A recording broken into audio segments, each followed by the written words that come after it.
போரில் தோல்வி அடைந்த அரசன் தன் உயிரைக் காப்பாற்றிக் கொள்ள ஓடி ஒளிந்தான்.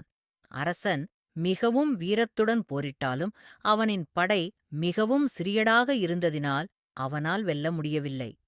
எதிரியிடம் மாபெரும் படை இருந்ததினால் வெற்றி பெற்றன். தோல்வியுற்ற அரசனைக் கொலை செய்யுமாறு அவனை வென்ற அரசன் கட்டளை பிறப்பித்தான். அதனால் அவன் காட்டிற்கு ஓடிச் சென்று அங்கு இருந்த ஒரு குகையில் ஒளிந்து கொண்டான். தோல்வி கண்ட அரசன் மிகவும் மனவருத்தம் கொண்டான். மனச்சோர்வினால் துணிவு இழந்தான்.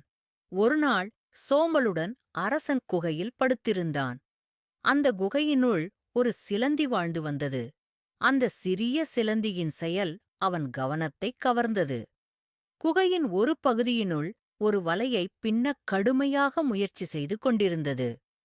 சுவரின் மீது ஊர்ந்து செல்லும்போது வலையினில் பின்னிய நூல் அறுந்து சிலந்தி கீழே விழுந்துவிட்டது. இவ்வாறு பலமுறை நடந்தது. ஆனாலும் அது தன் முயற்சியைக் கடைவிடாமல் மறுபடியும் முயன்றது. கடைசியில் வெற்றிகரமாக வலையை பின்னி முடித்தது.